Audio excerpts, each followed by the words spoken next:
Et on file tout de suite à Marseille où nous attend notre correspondant Florent Germain. Salut Flo. L'excellent Florent Germain. Salut Jérôme. Comment ça va Flo ? Tu as encore un milieu de terrain qui va arriver dans cet effectif de l'Olympique de Marseille.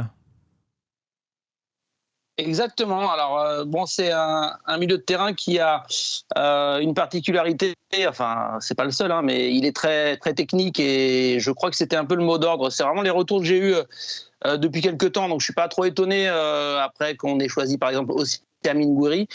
C'est que Roberto De Zerbi, après, il voit les matchs comme nous, comme tout journaliste, consultant ou beaucoup de supporters. Il y a quelque chose qui sautait aux yeux dans les matchs où Marseille a été un peu défaillant, voire où Marseille a totalement disparu. C'est qu'il y avait quand même techniquement un OM qui parfois était très léger, quoi. Et en fait, Roberto De Zerbi avec Mehdi Benatia, déjà ils se parlent tous les jours. Je pense qu'ils se parlent. Ils passent leur temps ensemble en fait, surtout en période de mercato. Et donc le constat il est clair. Il me faut des joueurs qui techniquement nous fassent franchir un cap. Et donc Ismaël Bennacer, Amine Gouiri. On parlera peut-être de Dedic qui est un joueur un peu aussi coup de cœur. Enfin, Mehdi Benatia le vend vraiment comme aussi une belle recrue au poste de piston. Si on reste sur Bennacer, c'est quand même un gros coup, quoi. Au milieu de terrain. Non, mais soyons clairs. Dans quel état physique il est. Mais c'est une belle. Honnêtement, c'est une belle journée mercato pour beaucoup de supporters qui se mettent un peu à rêver avec cette recrue. C'est un joueur Ligue des Champions. Fabrice, les détails du deal avec Ismaël Bennacer, il vient en transfert, il vient en prêt ? Oui, c'est un prêt payant donc de 1 million d'euros avec une option d'achat à 12 millions d'euros plus 3 millions d'euros de bonus. Donc on est sur un packaging à 16 millions d'euros pour Ismaël Bennacer. Flo, rappelez le joueur qu'il est à ce prix-là et surtout s'il n'est pas blessé. On sait que c'est un petit peu c'est la difficulté chez Ismaël Bennacer. Quand il est à 100%, c'est un joueur absolument formidable. Et s'il l'est et qu'il peut donner la pleine mesure de son talent, je pense que Marseille fait vraiment une très belle opération. Flo, c'est quoi les coulisses de cette arrivée d'Ismaël Bennacer ? Ça s'est fait vraiment en dernière minute ou on sait qu'on en avait déjà parlé, je crois, l'été dernier d'ailleurs, de Bennacer à l'OM ? Ah mais oui, c'était une piste de toute fin de mercato qui nous avait bien excité et bien fait travailler avec mon ami et collègue Fabrice, puisque je pense que j'ai encore des textos de l'été dernier ou des petits messages où on se disait ça chauffe Flo, faut y aller, faut regarder, faut insister. Et effectivement, c'était l'un des gros dossiers. Tu te rappelles Fabrice, l'un des gros dossiers je me souviens très bien de l'été dernier. Alors, pour être honnête, Mehdi Benatia le suit et de toute façon, c'est leur mode de fonctionnement. Ils sont en contact permanent. Faut pas croire qu'ils se sont réveillés mi-janvier en se disant tiens, faudrait rappeler Ismaël Bennacer. On l'a pas eu au téléphone depuis le mois d'août. Non, c'est pas comme ça. C'est que c'est un travail de fond. Il fonctionne comme ça, Mehdi Benatia, Pablo Longoria, les petits messages, je suis content que tu sois revenu de blessure, parce que voilà, il a été absent, rappelez-vous, 3 mois environ pour cette blessure au mollet là récemment. Donc ce contact, il est jamais rompu. Et Roberto De Zerbi, parce qu'on a beaucoup parlé des dirigeants, mais Roberto De Zerbi, il aime ce joueur-là, il est fan de Ismaël Bennacer. Et quand je vous disais qu'il veut faire franchir un cap techniquement à son équipe, surtout à son milieu de terrain, donc Højbjerg, Rabiot, Bennacer, Rongier pour aussi le travail un peu plus de l'ombre, ça commence vraiment à devenir très, très intéressant. Donc le contact, il n'a jamais été rompu, ça s'est un peu accéléré. Je fais confiance à Pablo Longoria et à Mehdi Benatia pour avoir sorti 2-3 pistes, histoire de faire un peu diversion quand il le faut. Et surtout, ce qui a été la clé, mais ça... Fabrice l'a très bien expliqué, c'est qu'il fallait que Ismaël Koné trouve une porte de sortie. Et vous avez vu comment Roberto De Zerbi a mis très tôt la pression, parce que c'est lui tout seul, il y a une semaine, qui est allé sur le terrain de Koné. Non, il est sur le départ. Il faut qu'il parte parce que l'état d'esprit n'est plus conforme. Donc il fallait trouver un accord avec Rennes. Il fallait aussi que le Milan, avec Warren Bondo, trouve un milieu de terrain. Et une fois que toutes les pièces du puzzle étaient là, ils ont pu accélérer et effectivement recruter Ismaël Bennacer. On parlait en termes football d'un petit step au niveau technique franchi par l'OM.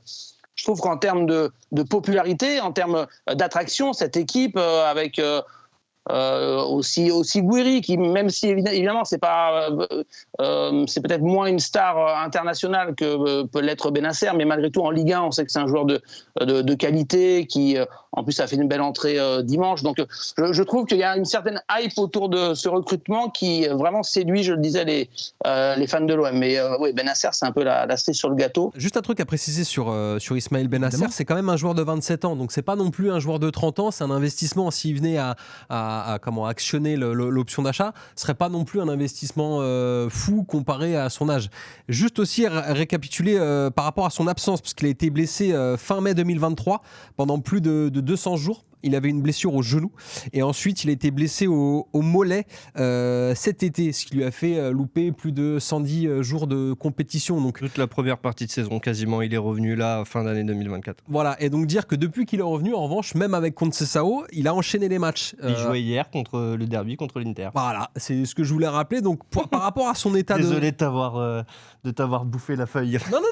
Non, mais justement au contraire, signaler que voilà, il y avait peut-être des interrogations sur son état de santé, parce que c'est vrai qu'il a loupé pas mal de temps, pas mal de matchs, mais en revanche, dès qu'il est apte, on voit qu'il est titularisé par n'importe quel entraîneur. Toi, Lolo, on le sait, tu supportes l'Inter, tu l'as vu jouer Bennacer, notamment la demi-finale aller-retour de Ligue des Champions il y a 2 ans, entre le Milan et l'Inter. Bon. Franchement, c'est un grand joueur. Alors, c'est un très bon joueur, mais voilà, Rémi a résumé. En fait, c'est sur sa fiabilité en termes physiques. Il a eu beaucoup de blessures. En fait, jusqu'au Scudetto de 2022, ça allait. Il était...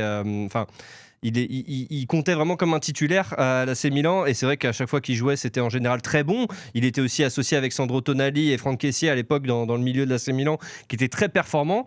Et puis après, voilà, il y a eu ces blessures, et ces blessures, elles ont eu quand même des conséquences. Après, Flo le disait, le profil est bon, parce que c'est quelqu'un qui a un très très bon manieur de ballon.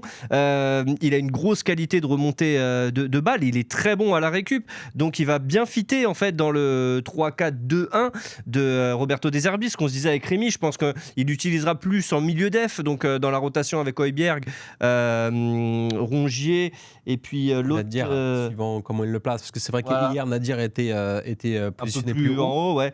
Mais il va rentrer dans la rotation, et s'il est en pleine forme, évidemment, il va vite devenir, il devrait rapidement devenir titulaire, parce que il a tous les atouts. Mais voilà, j'ai quand même ce côté point d'interrogation. Milan a vraiment beaucoup vendu et acheté là, durant ce mercato hivernal. Bennacer fait un peu partie de ceux qui ont été entre guillemets poussé dehors. Non, le terme est un peu fort puisqu'il était encore une fois titulaire hier, donc c'était pas poussé dehors, mais voilà, je demande quand même à voir en termes de physique, voir s'il va être capable de tenir dans un championnat qui est assez exigeant en plus en termes de Ils ont préféré miser sur Warren Bondo, qui est un jeune joueur français qui était titulaire à Monza, donc pas très loin de Milan, et qui réalise un très joli début de carrière en Serie A. Tu nous dis juste un petit mot sur l'autre arrivée, un joueur qu'on connaît moins, qui est arrivé donc cet après-midi à l'aéroport. Oui, Dedić. Oui. Qui est même arrivé hier. Ah, c'était hier. Arrivé dimanche à l'aéroport. Ouais, c'était hier. Effectivement, je dis pas que c'était une surprise, mais on était nombreux à se poser la question, est-ce qu'il y avait vraiment besoin d'un renfort au poste de piston ?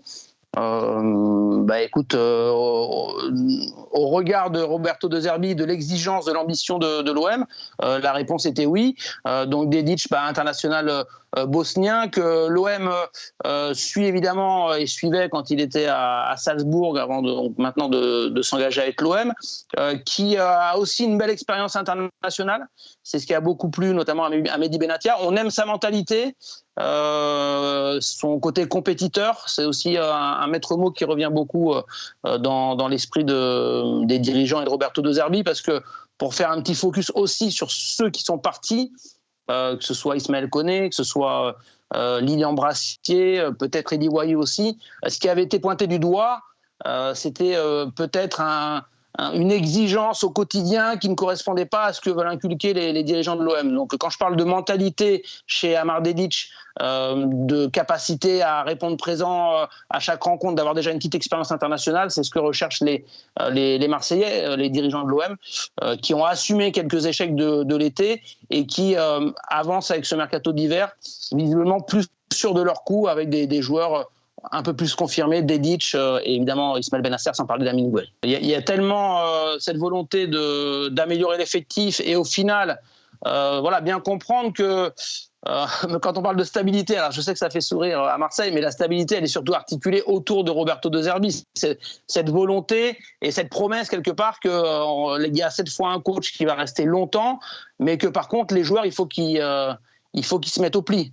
Donc, ça fait de longues semaines que certains joueurs étaient un petit peu pointés du doigt, qu'ils fonctionnaient avec le même 11 de départ ou aller à un petit effectif de 12-13 joueurs et que certains étaient cantonnés à quelques minutes, voire parfois aux tribunes. Donc, honnêtement, j'ai senti que ça allait bouger. Après, il y a une réalité économique, tu as raison, qui fait qu'il fallait trouver une solution pour Eli Wahi, pour un peu déclencher tout cela. Mais Marseille voit aussi un petit peu en l'avenir. Il y a des joueurs, alors je ne sais pas si Amin Harit partira forcément cet été, mais tout ça va être un jeu de chaises musicales. Et s'il y a des arrivées, c'est qu'on se projette déjà sur des futurs départs. Donc voilà. Honnêtement, il n'y a pas eu de surréaction parce que Wahi est parti. Qu'est-ce qu'on fait ? Tout ça a été réfléchi. Et honnêtement, les dirigeants de l'OM avaient déjà envie de faire bouger les lignes, je pense, dès le mois de novembre, parce qu'ils sentaient que certains joueurs n'avaient pas pris la mesure de ce que souhaitait De Zerbi sur le plan mentalité et sur le plan tactique aussi. Rémi Loïc, on l'a suivi évidemment ces dernières saisons quand on retransmettait les Coupes d'Europe sur RMC Sport. Amine Gouiri, que ce soit d'ailleurs avec Nice ou avec Rennes, vous le préférez où, Amine Gouiri ? Moi, j'ai envie de te dire que c'est pas nous qui allons le préférer, mais on va vous montrer juste cette petite info Transfermarkt, puisqu'on est sur le site de Transfermarkt. Voilà le détail des matchs qu'il a joués en professionnel, des buts et des passes décisives qu'il a délivrés. Et on voit qu'il joue principalement avant-centre, qu'il sait aussi jouer ailier gauche. Hier, c'est vrai qu'il a commencé aussi sur le côté gauche, mais il s'est beaucoup baladé sur la droite et évidemment dans l'axe. Moi, perso, j'aime bien le voir sur le côté gauche pour rentrer sur son pied, un peu à l'image de la passe décisive qu'il fait pour Greenwood, parce qu'il peut à la fois passer, marquer, tenter, dribbler. Donc, non, moi, personnellement... Moi, je suis assez d'accord avec toi, mon Rémi, parce que je pense qu'en fait, Gouiri, et il l'a évoqué, il a aussi ce côté créatif, en fait. C'est-à-dire qu'il est capable de mettre les autres dans les meilleures dispositions. Il est capable de créer le danger aussi par la passe, pas seulement par le tir, parce que c'est quelqu'un qui tire beaucoup, pas toujours précis, mais qui tente beaucoup sa chance. Mais voilà, c'est un aspect qu'on a beaucoup moins vu pendant sa période rennaise qu'à Nice. Ses premières saisons à Nice, il y avait ce profil justement beaucoup plus créatif. Là, mis à part sa première saison à Rennes, qui est excellente notamment en termes de chiffres, on voit quand même que ses stats déclinent depuis qu'il est à Rennes. Donc il faut aussi peut-être qu'il se fixe à un poste, parce que comme tu disais, Jérôme, il a été baladé à gauche, surtout à gauche et dans l'axe. Là, il évoquait aussi la possibilité peut-être de jouer dans les deux qui sont derrière l'attaquant dans le système de Roberto De Zerbi. Donc il faudra voir avec Mopé, il faudra voir voilà, comment ça va s'articuler. Mais moi, j'aurais tendance aussi à dire plutôt sur le côté, de par sa faculté déjà à partir de loin. C'est-à-dire que le mec, il porte beaucoup le ballon, donc il est capable de partir de loin, d'amener le danger. Après, il parlait d'instinct. L'instinct, c'est ça aussi. C'est de savoir faire le bon geste, savoir faire la passe, savoir tirer. Je vois plus comme ça qu'un pur neuf. Après, encore une fois, le choix ne nous incombe pas.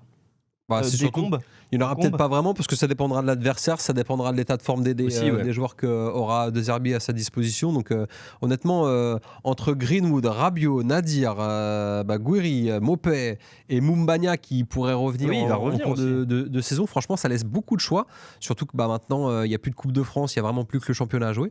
Donc ça laisse beaucoup de choix à De Zerbi pour justement faire son équipe. Moi, c'est un joueur qui m'a toujours laissé sur ma faim, donc j'attends de voir Amine Gouiri à l'Olympique de Marseille s'il est capable de supporter cette pression 24 ans. Et d'être vraiment le joueur impactant d'un point de vue statistique. Omanza nous dit sur le chat, Gouiri, ça sera un électron libre, je pense que ça permutera énormément avec Greenwood. L'objectif de De Zerbi, c'est que la ligne d'attaque devienne illisible pour les équipes adverses. Pourquoi pas ? Effectivement, pourquoi pas ? Après, voilà, encore une fois, ça dépendra, comme disait Rémi, ça dépendra de l'adversité. Je pense pas que De Zerbi le fixe de toute façon vraiment à un poste précis, qu'il en fasse vraiment un attaquant de soutien ou un neuf. Ça dépendra. Et on l'a dit, il y a eu d'autres options. Benasser va être une autre option. Peut-être pousser Rongier ailleurs qu'au milieu de terrain. Peut-être retrouver un côté piston pour Rongier. Peut-être remonter un poil plus haut. Donc franchement, là, on ne sait pas. On fait un peu des petits plans sur la comète. Mais déjà, qu'il puisse retrouver une place de titulaire. Parce que là, à Rennes, cette saison. C'était pas tout le temps le cas. Hein. Bon, il y a eu beaucoup de changements aussi d'entraîneurs. Il y a eu Stéphane, après il y a eu Sampaoli et tout. Donc voilà, il y a aussi pas mal d'interrogations. Rémi le disait, il est jeune, il a beaucoup d'expérience malgré tout, puisque comme tu disais, Jay, en fait, on le suit. Il performe en Coupe d'Europe déjà depuis 4-5 ans.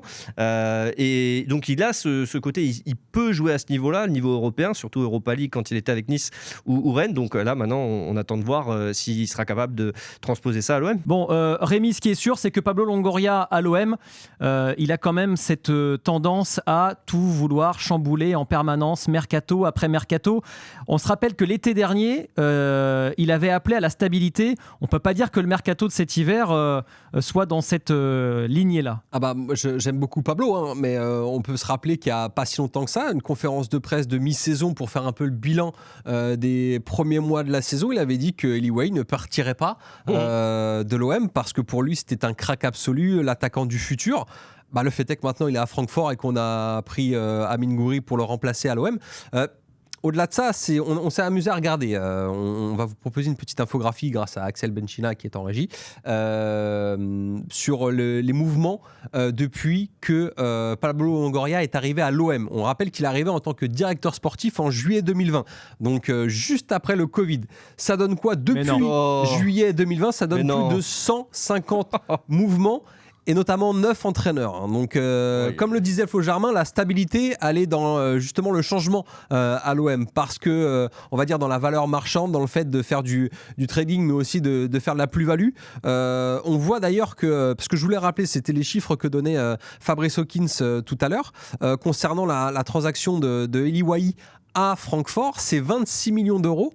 Plus 3 de bonus. On rappelle que Marseille a pris Eli Wahi à Lens pour 25 millions d'euros. Donc en fait, la transaction, quoi qu'il arrive, elle est bénéfique à Marseille puisqu'ils ne vont pas perdre d'argent.